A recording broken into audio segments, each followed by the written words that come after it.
Hi guys, it's Poppy. Haven't uploaded in ages. Mum recently fractured her wrist quite badly, and we were watching loads of other videos on YouTube of other people who've showing what their wrist looks like and how they've dealt with it and stuff like that. So I thought I'd do a little vlog, as I haven't had anything to talk about in ages, just about how my mum seriously fucked her wrist. So I'm just gonna let her do all the talking. Hello everyone, I'm Poppy's mum.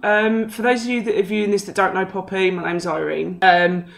5 weeks ago tomorrow, I was standing on a linen box at the end of my bed in my bedroom to switch a ceiling fan on. And as I've gone to step off, I've got my foot caught in an item of clothing, a t-shirt or a pair of leggings or something. So consequently what's happened is my foot stayed where it is and my body's carried on going, and my whole body weight landed on my left wrist because I put my left hand out to protect myself as I fell. When I landed on it initially, the first thing people say to me is, oh my God, painful. It's weird that they talk about endorphins in your body, and that when you have really bad accidents or your body suffers horrendous pain, there are all these endorphins that kick in so that you don't, because it's so bad. And when I fell, I didn't feel any pain at all. Kind of covered my wrist with my hand because I knew I'd done something really bad to it, because it suddenly felt solid. And when eventually, my husband Kevin, Poppy's dad, said to me, you know, you need to take your hand off and have a look at it and see what's gone on. I've taken my hand off my wrist. And if I show you this wrist here, which is my normal wrist, I had an egg-shaped lump here and an egg-shaped lump here. And my wrist was solid. I couldn't move it. It was completely packed in. There was no pain. Obviously from there, we made a trip to A&E. I was seen in triage and given loads of painkillers straight away, which frightened me because you don't walk into triage and they come out with this little paper cup with about 8 painkillers in it for no reason. Took those and was then seen by a consultant and had an x-ray done. And what they then told me was that I had pushed my wrist bone here up into my hand.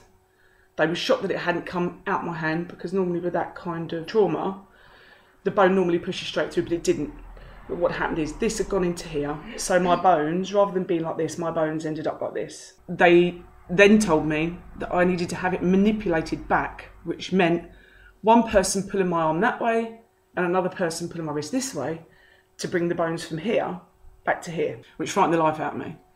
I then had a local anaesthetic into my wrist there, and I was given gas and air because the pain was going to be so good, so bad. So good, so bad. Which was one of the most horrific experiences of my life. I think the last time I felt pain like that, I was probably in childbirth. I felt it, I was screaming the hospital down, it was awful.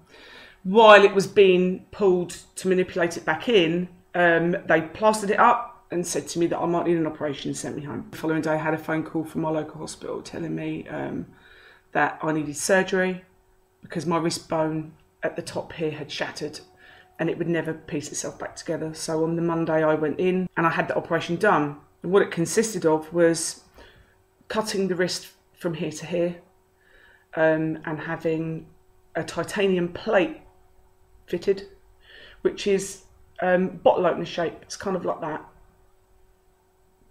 And then the screws go in all the way down. On the Monday I had that done and spent the better part of 3 days in hospital because of the swelling, and I was on morphine for the pain and all that kind of thing. So the whole point in this video is for anybody out there that's ever done it, or you know someone that's done it and you don't understand it, or they're being a baby about it and they can't go back to work and all that kind of thing, it's to give you an idea of how bad that pain is and how restricted you feel once you've had it done. And the reason I wanted to do the video is because although my wound is healing really well on the outside, I'm shocked at nearly 5 weeks on from the operation how ridiculously limited my movement in my arm and my wrist is, which is what I'm going to show you now. So here's my scar.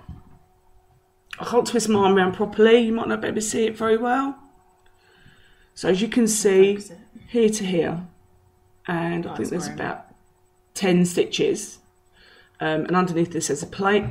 I was told before the operation that there was going to be nerve damage. I can honestly say on the right hand side from there to there I can feel nothing at all. So there's a nerve damage there, I can't feel anything. As far as movement goes, here are my 2 arms. This is my good wrist and this is my poorly wrist. Okay. Normally, if you were to go into a prayer position and raise your elbows up, your hands would stay together. So if I do prayer position, and you can do this with me if you want, just so you can see how limited it is. If I bring my elbows up, I can't put any more pressure on my wrist to lift this left elbow than that. That's as far as I can go. My fingers are okay. I can touch all my other fingers. I can do this, although that's painful in my poorly hand. I'll show you sort of movement wise. So this is my good hand, and I can bring this down pretty much all the way. This is my poorly hand. That's as far as I can bring that hand down. I can't physically bring it any more than that. It's stopping there on its own and it's painful. And then going back the way, I try and keep my arm straight. That's pretty much the same. Poorly hand. That's pulling now. I can't bring it any further than that. But I think the most restricted is the twisting. So with this hand, I can go almost full circle with that, almost 360 degrees. And with this hand, that is it. And it's painful. So 5 weeks in, I've probably still only got, movement wise, I would say maybe 5 to 10% of my bad hand to what I've got on this one.